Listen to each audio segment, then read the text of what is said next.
Dios bendiga en esta preciosa hora al pueblo del Señor y a cada amigo que nos mira a través de este medio digital, El Shaddai. Es de gran bendición poder compartir con usted la palabra del Señor en medio de este canal digital, que es una gran bendición para llegar a usted con una palabra de vida, de poder, una palabra de Dios que restaura, que edifica. Hoy tendremos la palabra con el tema vuelve a empezar.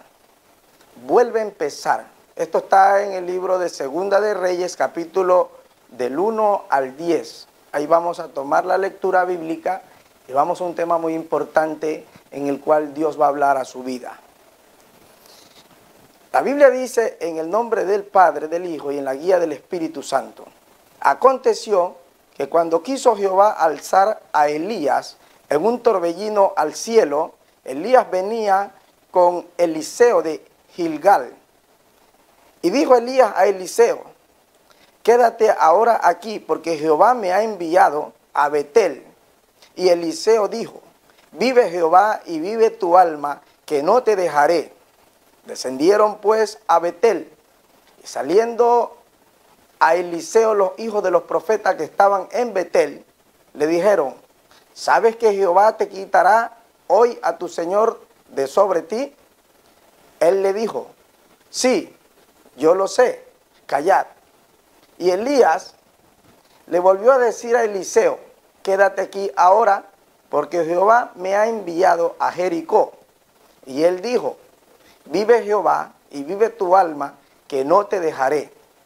Vinieron pues a Jericó, y se acercaron a él los hijos de los profetas que estaban en Jericó, y le dijeron: ¿sabes que Jehová te quitará hoy a tu señor de sobre ti? Él respondió: sí, yo lo sé, callad. Y Elías le dijo: te ruego que te quedes aquí, porque Jehová me ha enviado al Jordán. Y él dijo: vive Jehová y vive tu alma, que no te dejaré. Fueron pues ambos, y vinieron 50 varones de los hijos de los profetas, y se pararon delante a lo lejos, y ellos dos se pararon junto al Jordán. Tomando entonces Elías su manto, lo dobló, y golpeó las aguas, las cuales se apartaron al uno y al otro lado, y pasaron ambos por lo seco.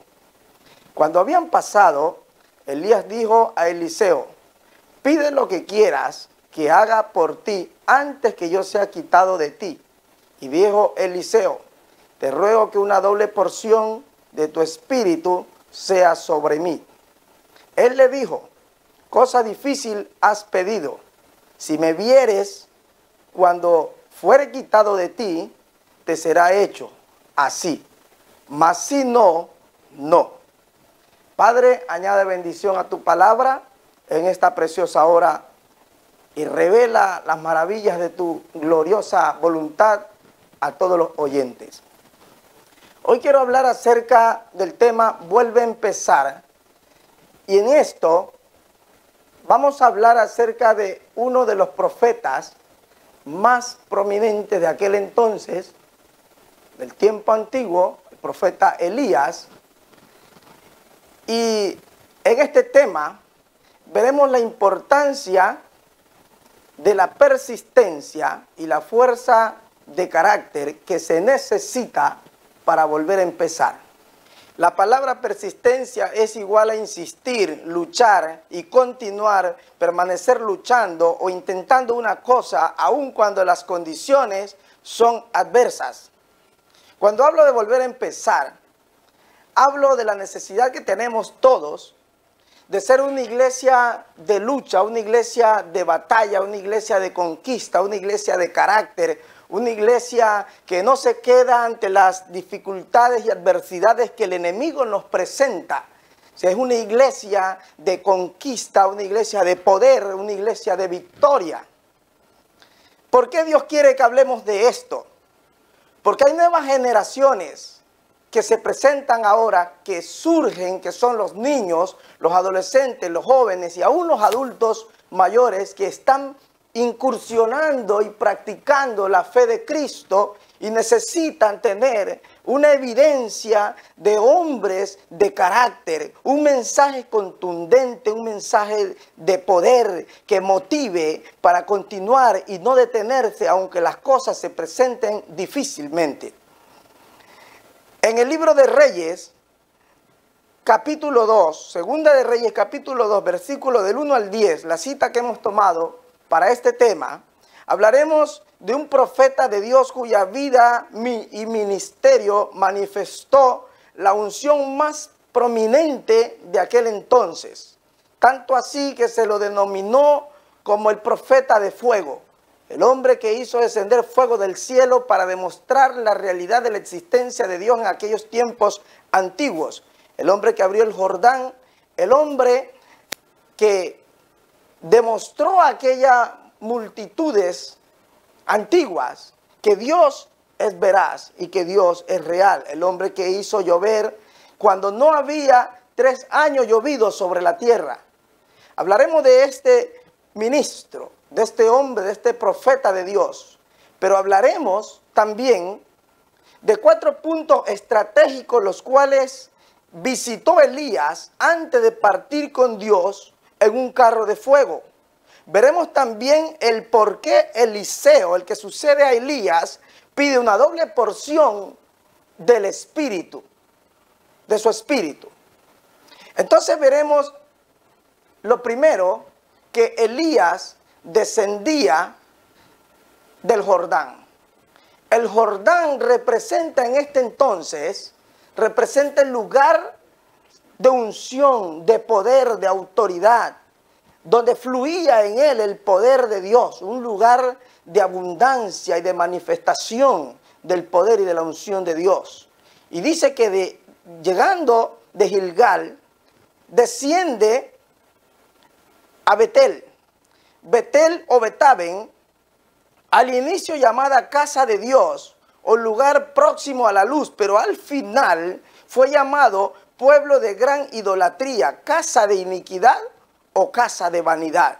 Ese fue el siguiente lugar que visitó Elías antes de partir. Después de esto, cuando quiso dejarlo allí a Eliseo para partir ante Dios y que Eliseo no viera lo que iba a suceder, descendió a Jericó. Jericó, cuyo significado es ciudad fortificada del anatema, el lugar donde solo bajo la guianza precisa de Dios y bajo la obediencia exacta de los hombres de Dios pudo ser conquistada. Otra de las características de Jericó es que estaba ubicada precisamente en el lugar por donde debía de pasar el pueblo de Dios para llegar a Canaán, a la tierra prometida. El tercer lugar, para conquistar Jericó se necesitó persistencia, audacia intrépida y una sobredosis de fe y una obediencia plena al mandato divino, al mandato de Dios. Es solamente de esa forma que los muros de Jericó pudieron caerse. Jericó era una ciudad, como dije antes, que estaba ubicada entre una inmensa montaña y otra en un valle, justamente por donde la gran multitud de israelitas tenían que pasar para llegar a Canaán. Es decir, no había otro lugar para pasar a Canaán. Pero ahí estaba la ciudad fortificada del anatema, una ciudad que tenía doble muros de 9 metros de altos. Muros, el primero era de 4 metros de ancho, intermedio un vacío, y el siguiente era un muro de 2,5 metros, completamente elevados alrededor de toda la ciudad. Y recibieron ellos el mensaje de Dios que tenían que pasar a Jericó. Entonces, este Jericó tiene una representación importante en este mensaje de la Biblia. Jericó es uno de los lugares a donde llegó Elías antes de partir a la presencia de Dios. Pero no fue allí, gloria al nombre de Jesús.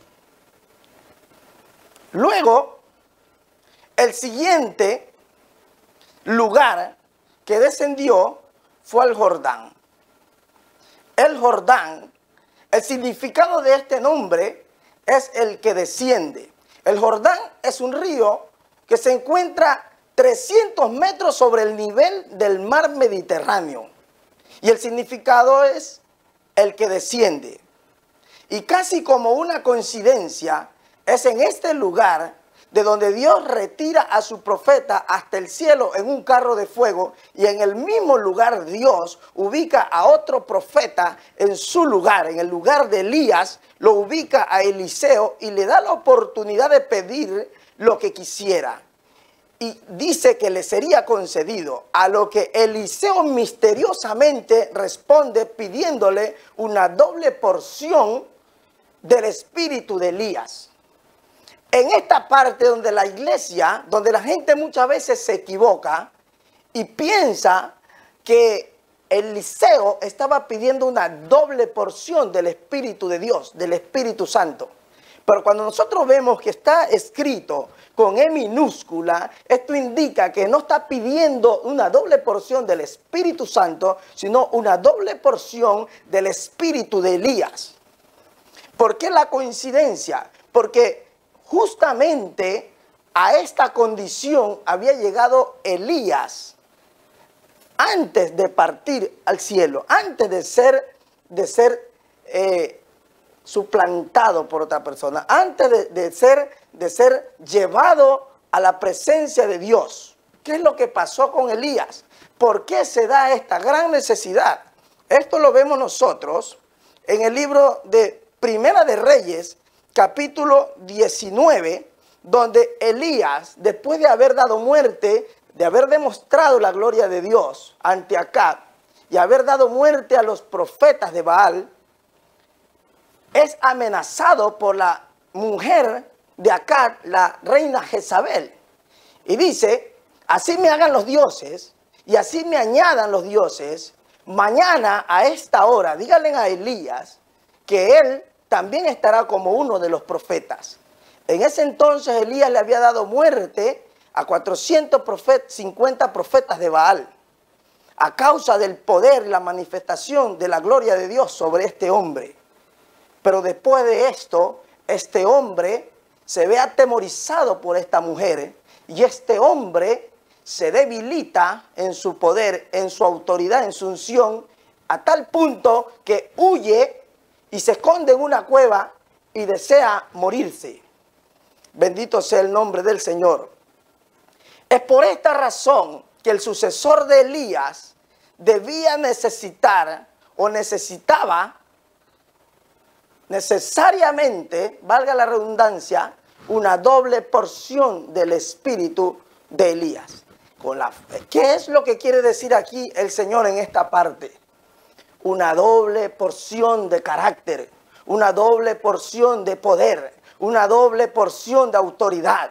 Necesitaba ser más fuerte aún que el mismo Elías para poder soportar el embate del enemigo y para poder continuar con un ministerio el cual Dios se lo había encomendado, que sea firme, que sea próspero, que sea contundente y efectivo, con logros, con batallas, pero con grandes victorias. Alabado sea el nombre del Señor. Entonces es aquí que nosotros entendemos que no es que pidió, porque no existe tal cosa de una doble unción del Espíritu Santo. No existe tal cosa de una doble porción del Espíritu Santo. Pero sí existe una petición en Eliseo de una doble porción de carácter.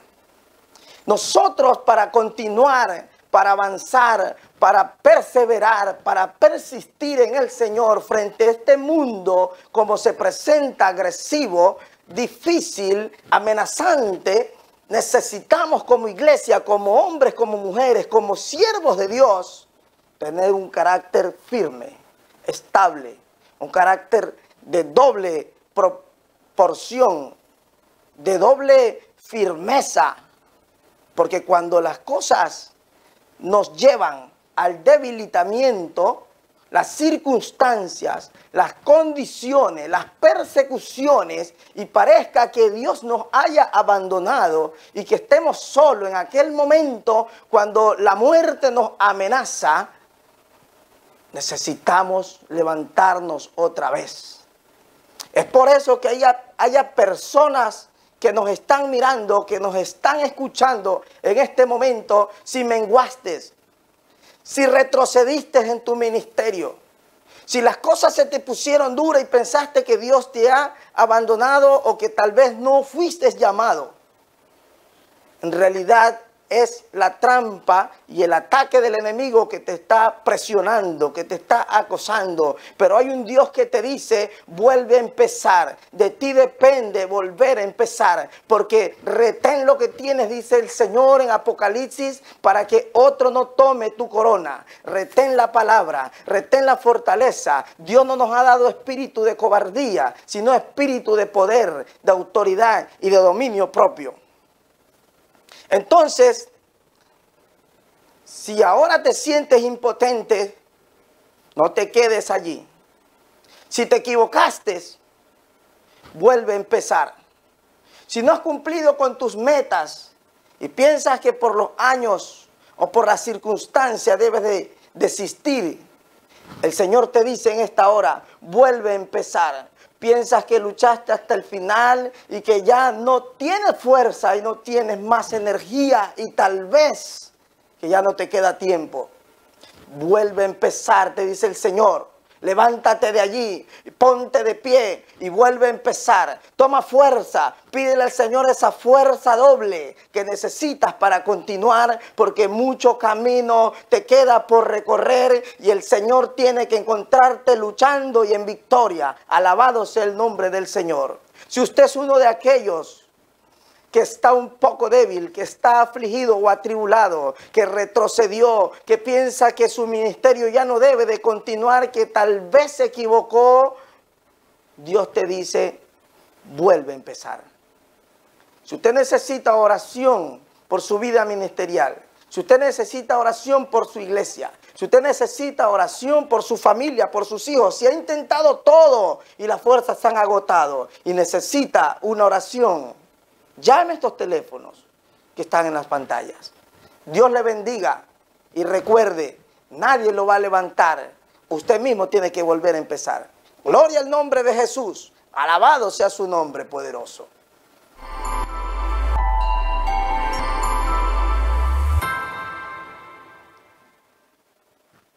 ¿Cuántos minutos se nos fue?